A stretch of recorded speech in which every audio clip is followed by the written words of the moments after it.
Hello, welcome back to my channel. If you're new here, my name is Rebecca Kisidu, aka Mrs. Kiss. We've been doing the How Do You Know series where we talk about, how do you know he or she is the one? Today I have an amazing couple who talk about how they knew, and it's on a different level because it's highly spiritual, it has dreams and revelations, and you're gonna enjoy it. Please stay tuned and enjoy this.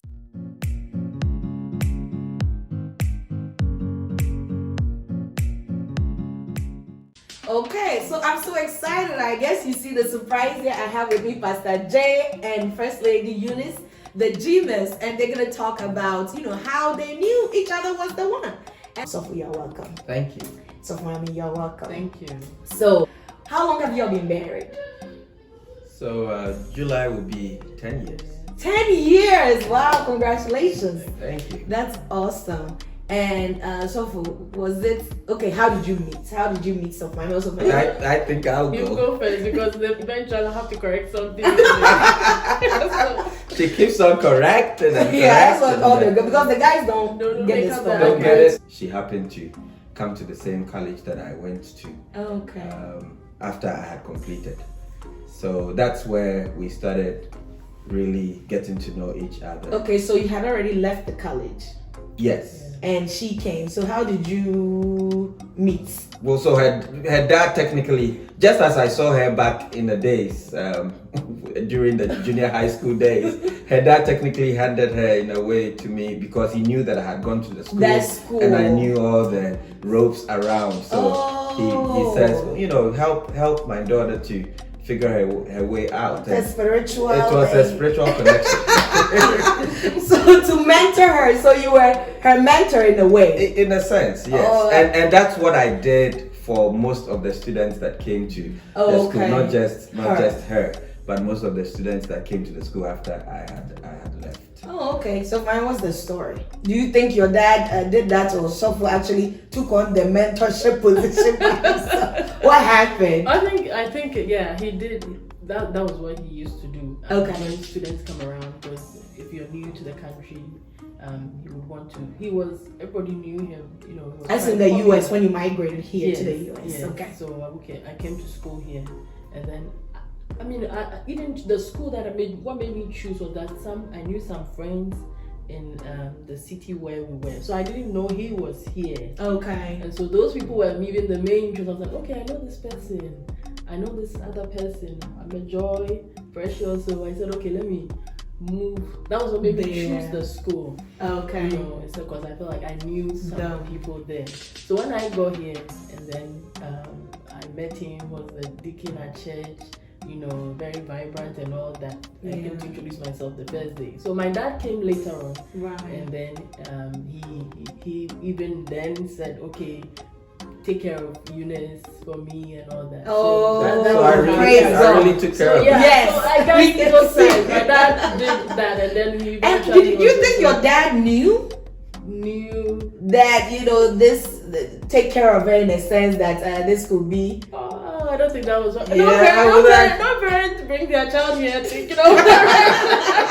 They want you to. They bring you here. They want you to go to school. Right, absolutely. Think about family back home, and so I don't think that was where What his But intentions he felt were. that he was a good guy. And Absolutely. he would be a good example for me. So Wow. that was it, yeah. That's interesting. So how did it go from just mentoring to knowing that okay, this is a little bit more than mentoring right now. We're gonna be friends. When did you start noticing it moving up? So Also, Mom, you started doing it because these days. these days the ladies can. Hey, so there's nothing wrong with that one. Well, so I think that I observed a few things that caught my attention. Right. But I would say that it generally started from just pure friendship, Okay. and we got to know ourselves better by communicating and talking a lot. But the communication into the friendship was very, very thick, I would say, and we got to know ourselves very well doing that without any other strings attached. So that's really how it started. So when you were deacon at that time? Yes. So you were just talking. It was just pure What Pentecostal kind of talks were you? Because these days people like, okay, we are friends, and I think it's kind of it's blurry because they start being friends, but they don't really know what they are doing, and sometimes ends in something that they are not ready for. Right. So what kind of talking? Because you said that what kind of? So it was a collection of everything, and I think that, I mean, for me, and this has been my culture, people that I lean more towards, I tend to not only have general conversations. I usually would ask about, what did you read in the Bible? How does it apply to you? How does it apply now? So we will start off with conversations like that. And she used to like to pray a lot, so times So she doesn't pray now? Well, I mean... Oh, she used to, yeah. Well, now that you are here. But as a single woman person, that was quite something Peculiar. that you could notice about her, that if you don't find her anywhere around, she was praying. Okay. So sometimes I'll call, and she'll be probably like, where is this lady? Where did she go to? So that was something that was noticeable. And then I also realized that she wanted to not only have just talks regards to Bible and things like that, but she would want to know about your personal life, what is happening, and then she would throw in occasionally, an advice or two as a young lady. I was like, this is something good, very very impressive about her. So I took notice of her, for all those things that she did. Okay, First Lady. So you were obviously you were enjoying the talking with Deacon Jehu at that time. Yeah, the conversation, because he's a good conversationalist. Okay. So you enjoyed it. I did. Yeah, I did enjoy. Were you at that time enjoying conversation with any other person? No, and like you said, that was with friends, just like you have any other. That's how I saw it. This is a friend. This is a person that is deep, in thinking and all that. So if I'll just So who started feeling each other first? But for me, what broke the camel's back was that as a deacon, we normally go to church to clean up and make sure everything is okay. So I think one day we had closed from church, and while we were doing the rounds, I realized that there was a notebook that was sitting on one of the chairs, and when I picked up, it was her name in that book, so I knew that it was hers. But what surprised me is that as soon as I took a glance at the book again, knowing that we'll have to make an announcement for somebody to, come pick it up, she calls, and she was like, I left my notebook at church, and I know that you are the one going to take it, so don't open it. Destiny helped. So then, Destiny helped. So that got, and I really didn't have any urge to open it at the time, because it was one of those things that you don't do. But when she said don't open it, that kept kept my curiosity. That was like the apple on the tree. It was just like, go clock it. So I started flipping, and I found a part of the book where she had outlined what she wants to do in the next 5 to 10 years.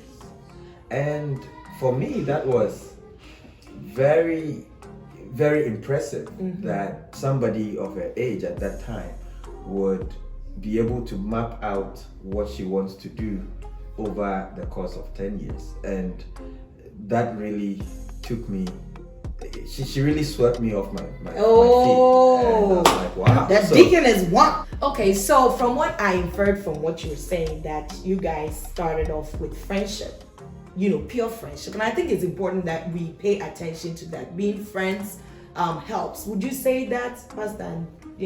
Would you say that being friends, now that you're married, looking back, those moments of friendship really helped? Yeah, that really helps, because you are able to express yourself as it were, and then as it is now. Okay. And it just feels very natural that within the friendship, however we kind of related to each other, has not really changed. Okay. That, when when she's angry, and I taught her how to drive. But we'll get to that in a minute. But when she's angry, I don't have to think twice. I know that she's not happy about something from the way she would say it, and the way her mannerisms would be. So you learn from each other when you're friends in a non-threatening or without proposition. That's it's a better way, objective way to learn from each other when you're friends than to start off with like a romantic relationship, and then you don't have your judgment is clouded and everything. So I think that's something that we all can learn, develop friendship, and also purpose or plans. That someone pointed out that you had plans in your journal about the future. And I think that is one thing that we can all focus on. If you're single, if you're married, please don't just focus on the fact that you have to get somebody a year by this time. Pastor prophesying a year by this time and 2 years by this time. Please also, it's good, and we pray that everybody will get the partner, but please focus on developing your own personal plans, your own personal goals. You never know, that it would probably attract your, kinsman redeemer. Like in this case, Pastor's attention was actually drawn because of her plans, So let me move on. When did you move it up? Around, it didn't take too long. I would say 2009. Right. Is when we began to, be experienced. It was a very quick something, and I'd say that our story is quite. I would say it's the only kind, but it's different from the norm. Okay. So for me, I had experienced. I would say it's a dream or a vision, that knowing that I was providing. It looked like in the dream I was sort of, encouraging somebody. The person was very down, and I couldn't tell their face. For a long time, all I was doing was just speaking to the person's life, and it's like a hand is all I saw. And eventually, as I slept, what I realized was like, who is this person I've invested so much time, comforting, encouraging, and I'm not okay, I want to see who is this. So it's like the picture in the dream. The picture moved like the person's hand from the very, finger all the way to the arm. And then when I got there, then immediately came, I saw him, and I woke up very startled. I didn't understand what that was. Oh, praise the Lord. So wait. So you saw Pastor in a dream, so this is interesting. I don't like to do it that way because you saw. So in the hand the same way, we have to Oh my God! I try not to say that. Oh, I saw Pastor in a dream. I don't try to, But I think you kind of saw. Call a spade a spade, right? And I was like, oh, what does this mean? Right. Because it was like somebody that somebody I have invested a lot of time comforting on that. And I was like, who's this person? I've done all that for. I'm not sleeping. I want to see who this person is. And so when I was startled, because at that time he was in a relationship. I would say it was a relationship, but then it was going through its own phase. So I was like, oh. And then he was a kind of person, who is very handsome, attractive. And he had so much attention around. I was like, I don't think I would. This hand, dear Lord, take the hand away. I don't think this is what. I'm not even going to think that this is what it means. Right. And I knew in my head that we've been friends. I hadn't had any. You hadn't emotionally I had invested. admiration for him. I hadn't put myself in emotionally for me to say that it's because I have spent talking with him, and that's why. I was going to ask you this that. Dream. I think no. I could tell. I could dissociate my emotions from that. From that. So it's way purely divine. Oh, so mommy, you are putting the words. But that is interesting. So back to what you were saying, for a prayerful woman, these things is very delicate, and a lot of people think that it's it's some way when she said about seeing this in a dream. We need to also bear in mind that we are Christians. If you are believers, sometimes God does reveal himself, and I think God still does what he wants to do with us as believers. Though, what would you say, Pastor, about people who have dreams and visions about, people that they think that are their spouses or. So, when it comes to marriage, I think that God finds a way to bring people together in so many different ways. And so I cannot belabor the point of prayer and how divine God connects people. Right. But at the same token, there are also other ways that people find their spouses. And so we cannot, do like a one size fits all. So we want to be able to balance the equation. Of course, when she was speaking, I picked a few things that she said that she was able to disassociate, what her emotions were from the dreams that she had, which is very important because, with dreams, and I always tell people that, when you dream and you see something or someone, usually it doesn't necessarily mean it's that person.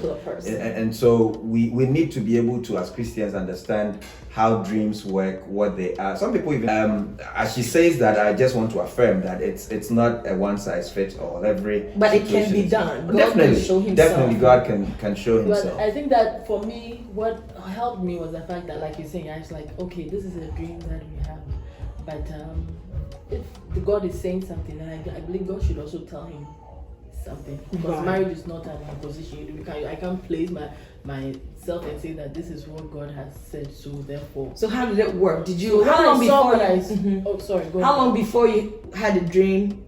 When he had a dream, how long did it take before Pastor came forward? I'm trying to calculate. Is it months or years? It would be months. Months. It would be months. So how did you go forward? Did you know about the dream? Did you express the dream? I think even when I had that dream, he was teaching, driving at that time. And you know what they say, when you're teaching someone how to drive, a lot of argument. So, when people are learning how to drive, they fight and argue. Yes. And so that was at that time, me having had the dream, I was like, this is a person that I don't know if this is going to work out, because you guys are always like, I was like, I don't think this person. So when, so for how did it play out, and I'll come back and ask you how that dream affected you in the, after the dream with your relationship with Pastor, friendship at that point, or were you guys in a relationship then? No, so at the time, no, and my relationship trajectory has been very more like a roller coaster. But I think that in all, God was just preparing us both to that extent. But and so when I started noticing her at the time, I was already in a relationship, and it was almost very close, and everybody knew that this person was going to get married to the other, and that's why I say that until the person really comes forward and you go to church and they pray over you, anything can happen. And that's why we have to be careful with what we do. So you were in a relationship before relationship almost led to marriage, but that didn't come on. And I think it's a very important thing, because usually when you tell people wait, and I know I've said it here before, that until you get married, that person is not your husband, that person is not your wife. Absolutely. Be careful how you invest in people, because if you did anything knowing that Pastor, did you do anything, this one God has forgiven you. Did you do anything? Did you do anything over there? No, it depends on what you say. Anything. Like have sex. No, not at all. Okay, at all. so as a deacon of the church, you are restricted. Everybody is looking at you. I know. But if you are a deacon, you probably would have. Well, not necessarily so. I think I value my Christian principles over every other thing, every other position. So that was a very good way to help me model my life, and that really helped me because there were times that there were opportunities to do stuff that you would remember that God has placed you in a position to be an example to people.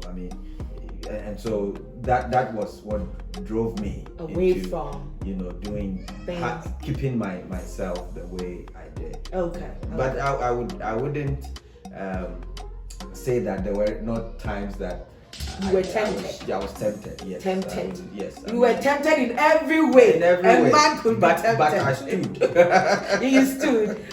That's all right. So these are very, very interesting points. Dreams and previous relationships. But in all, God was able to bring you guys together. So when did you know she was the one? When did you know? You know what? So after that, the long-standing relationship I had, the lady unfortunately mentioned that, and at that time I was close to coming into ministry, and so the lady just mentioned that she wasn't very interested in ministry. Okay. She was somebody who knew a lot about ministry and things like that. So, I was heartbroken because for a young man, all over my life. So when you're broken heart, please, if you have broken heart, come and talk to Pastor because he has personal experience.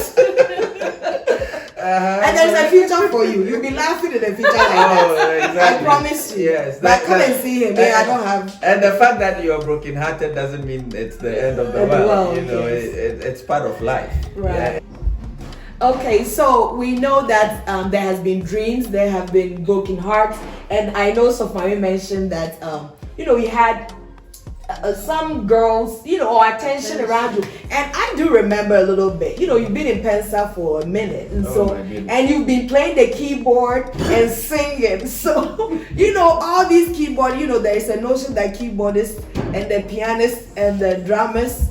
They are, they are looking around. They are the players. The players in church are the players. So what do you think? You have been a player in the church, as in keyboard, though. Please.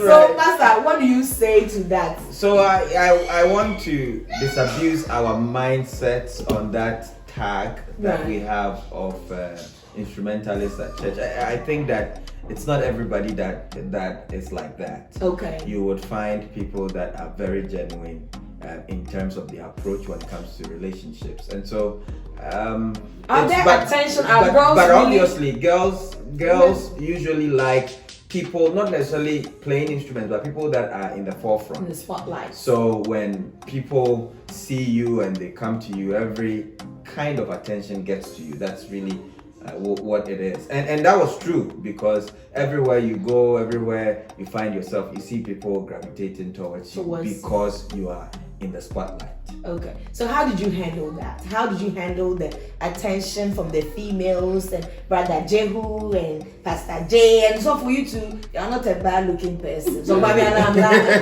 yes, please. So how did you handle, good-looking Christian man in church who is doing his own business and handling things, but you can't control that. That people are giving the attention. How did you handle that? So in this case, I think that God gave just wisdom to handle every kind of person that came my way. What I tell people now, as I look back, I think what helped was that I was always able to define what the relationship would be. I had some other friends that I spoke with on a consistent basis, some from other states during the time, and it was purely friendship. Okay. But within the context of the friendship, I had always tried to draw the line, imaginary line, yeah, so that we don't cross that, because I knew that that comes with being in the spotlight. Okay. And that was very, very well done. Do you think though that nobody was kind of led on that to your knowledge, or looking back? Right. You think that some of your actions, knowing that you were just being a Christian brother and the attention coming to you, that you didn't lead anybody on? Well, I would admit that maybe some of the interactions, and though the lines were drawn, and for some of them I told them this is not a relationship towards marriage. Though those lines were drawn, maybe certain things I had said or certain things I may have done probably made them Insinuated look at me from another angle. Right. So those are things that usually happen. But I would say that if looking back, if there was anything that I would have changed, was probably maybe to not just put a dotted line, but to make the line very firm, Right. so that it's what it is. Okay. Call it what it is. So, Pastor has clearly said that if you're in that situation, if you're a believer, you're a Christian, you're an instrumentalist, keyboardist, you're a handsome man in the church, and you're getting all the attention, please make sure that you don't draw dotted lines. That's Pastor's lesson, teaching moment. Make sure it's a solid line between you and the sisters, so that when you decide to narrow it down, it becomes easier for you. So, nobody ends up blaming you. Let's move on to Sofmami. So there's a dream that you've had concerning a hand and eventually a face, but you did not. Did you reveal the dream to him? So no, I didn't. Like I said, I think we already said earlier, coming the attention around him and all that, I felt like no, this is not The time. Maybe it's a dream. Like I was like, no, it's a dream. Let's leave it at that. Okay. Nothing much to pursue. So would you say that for the sisters or brothers who have a dream, I think from what I'm getting is that, and Pastor, you already addressed it, that you need to, I think it's a matter of time and more prayer, would you say, and to wait for God to confirm the dream. So what happened?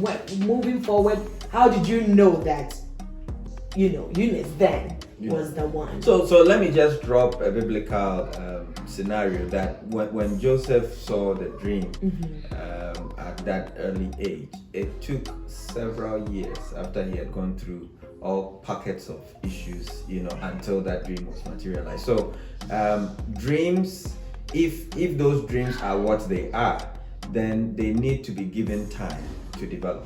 Right. And if you are not careful to handle that in a mature way, you would realize that if you don't give it time, you don't want to jump ahead. Right. You may want to make make a sure. lot of mistakes. Yes, exactly. The cat before the mouse. Okay, but she did very well because she wouldn't tell me at all. Right. I mean, even though we were still talking and corresponding in several ways, we did projects for Pensa.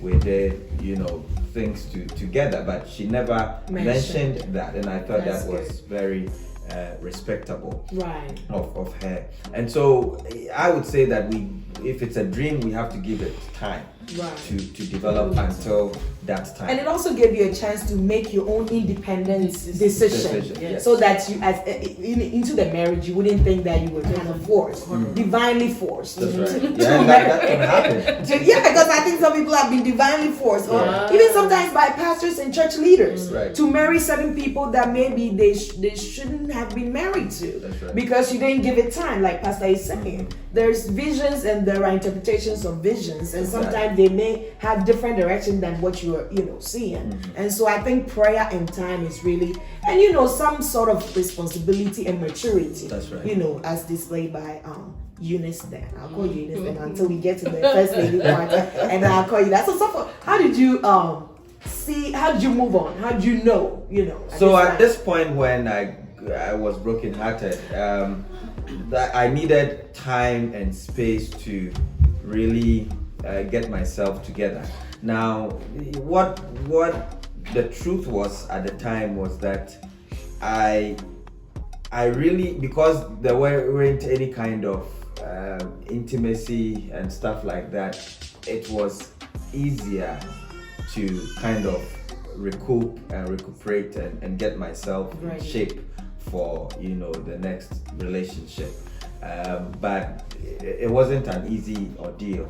But then one of our very good friends then, he was also a deacon at the time, now an elder, but he also had a dream. And he talked about his dream with me. Now, I mean, because I had built that solid friendship with Sofmami, our relationship was very solid. I mean, we related to each other very well, but I always saw her as a younger sister, in so many aspects. My sister, my bride. Yes, and, but it's funny because the Bible says that the younger women, you have to treat them as your sisters. There you go. So that is the Bible defined kind of relationship, and it was purely like that. But so when the elder told me, I said no. What was the dream? He said that you were gonna marry her. Yeah, he said he first asked, "Have you thought about Eunice?" And I said, "In what sense?" Yeah, she's the one that we are all helping. And he said, "Well, have you thought about her being your wife?" And I said, "No, but I could pray about her." So when I said that, he started telling me about his dream and all that. So when I started praying, I felt... So you had a dream that you were... Yes, we were married. You were married, okay. Yeah, but so yeah, I mean, is spiritual. For all along. Yeah, now your dream is confirmed. For all along, I am not somebody who really specializes in dreams and make big deals about dreams, because I know that over time people have used that wrongly. Right. So when people start telling me about their dreams, I keep looking and I keep having all kinds of you things. You give them the political answers. That's right, exactly. You do that and you move on. But so I started praying, and I kind of felt convinced and convicted to move forward with it. Wow. And, how did you feel that? That's the point. How do you know? How did you feel it? Can you describe what you mean by convicted? Yeah, so with regards to what the elder told me, and at this point, there were only two things that were very evident. Number one is that this person is a very good friend. Right. We have a very good relationship. And number two is that another person has confirmed, pushing the relationship to another level. Mm-hmm. At that point where I wasn't there yet, so I needed to talk to God about it. Right. So I started, taking some time out to pray, to begin talking with God. And for me, it has always been not necessarily some kind of a divine thing that you see. It has been what we talk about, me and God, so I started asking questions. Why? And I started off with why the first relationship. Broken hearts. Because we would have gone there. God, why all these years? But after looking back, I realized that everything with God in is 100%. Right. And everything with God out, comes with its own challenges. Mm-hmm. And so, as I kept interacting with God and asking Him, He showed me things, and areas and pockets of our relationship, Sopmami and I, where it was very obvious that she is the one, and there were parts and pieces that were shown to me that confirmed that. Did you have anything, like at that point? I know that you guys were friends. That weaknesses that you saw, that you thought that that made you think that. Yes, I saw a number of things. Right. I mean, of course, and with the kinds of temperaments that we have, everybody is different and wired differently. She is more of a phlegmatic type, and so for a phlegmatic, it takes a little while before they do things. Right. So that was an aspect that I was a little skeptical about, but in within the weaknesses comes their strength, so if somebody is a little sluggish doing things, it also means that when they get it done, it's really done. So you have to weigh. Testify. That's right. You have to you have to weigh it all and look at the advantages. That's the pastor brings a good point. I think in the next series that we're gonna do relationships and temperaments. And Pastor, I guess you guys wouldn't mind if I come back here. Okay. Pastor will delve right into it. But so you knew some weakness. So finally, did you also know at this point, after the dream, were there other things? Did the relationship get deeper, or did you start developing fondness, or Because you guys haven't talked about. So far, come back. I was Yes, like, you have to talk about chemistry. chemicals. Make sure you are feeling things because it can't just be divine. You guys have 3 children now, so there's got some chemistry going on. So did you start feeling anything After the dream, I began to look more, and I began to admire. I was like, now looking, okay, this person, if it was to be, this is how this. I'm now looking intently at, and so more of admiration, Right. respect for them, and all that. That was much more, and of course, I'm now more conscious when all nervous, around him. Oh, then the chemicals were coming. That's how I want to do. So more aware of myself, Right. around him. So that's how I put it. So when did you propose and pop the question? So it was. This was a very difficult thing for me because in all my relationships, it appeared that it was rather the women that were coming forward. Oh, And okay. though they wouldn't say much, you could sense it from their mannerisms and their Right. gesture and things like that. So it was a difficult question. You've for been me spoiled. in a way. Your good looks have spoiled you. But knowing that at that point, I had to say something. I had to speak up. Right. So when I say this, a lot of times people look at it in a wrong way. But the first time I had proposed to her, I had to do that on the phone. Let's hear. This is the good part. Let's hear someone's romantic proposal. Right. So after I said that on the phone, You told her that what? Yes, I asked her. So say it just like. So I said. So this is how I said Yes. it. That we've hung around each other for a long time. I've gotten This to is know a Christian proposal. I've gotten to know you, and I'm out of this relationship.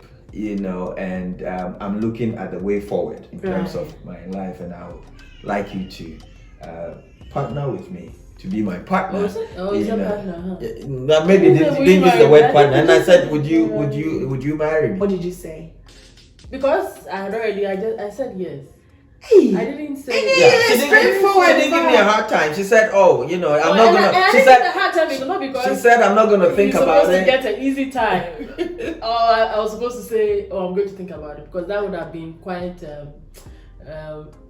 No, I don't want to say no. That would not be genuine. Knowing Right. full well that this is where I know God is leading me to. So Right. I didn't see the need for me to go and. So Yeah, that's she didn't a give me a good hard thing. time. I think that on the other hand, when I took my mind, I was like, hey, in our culture, our parents, you're supposed to Let them So I know. think when I said that, I was like, okay, I still have to go back. And then From the dream, let me go back a little bit. From the dream, you were convinced from the dream, I was that he was the one. Initially, you were hesitant. I was hesitant, so I don't think in the dream, but after thinking through and continuing to pray about, I felt within me a peace that this would be the right place and direction for my life. So it wasn't in the dream. Okay, so that's very, very important. So mine makes a very important point: the peace of God in your heart. Sophie also said it in a way. He said that he felt convicted. I was looking for the word, but I didn't want to force it out. But Sophie has said it: the peace of God. The Bible says, Sophie will say, the peace of God will guard you. Sophie is here, so I don't have to struggle with my verses. But the peace of God will guard your heart. I think that is really the magic word. But everybody's story is different and everybody expresses differently. And so at this point you knew, and you said yes. So for proposing on the phone, or you stepped it up after. So after that, then I was more comfortable. And You don't say you get the right answer. Yes, I mean, after getting a yes on the phone, I knew that. So after she said yes, then I decided that okay, then maybe we should go on a date. So Christian relationship. Some of your relationship is funny. You go on a date. Okay. So we did that. So we went to Olive Garden, and of course I didn't do the traditional American way of proposing, but at that point, what I wanted to do was to set the tone for the relationship. A romantic relationship Yes. now. So at that moment, we talked about how to take the relationship to the next level. Because at the time, then we had to tell our parents. Right. It wasn't going to be difficult because they knew that we were friends, so that was okay, and they were also friends. Right. You know, so that wouldn't have been a problem. I think we took that time at the restaurant to go through all that. So Sophie, you mentioned that you were going into ministry, right, at that time. Yes. And so would you say that kind of forced you or pushed you to make quick decisions?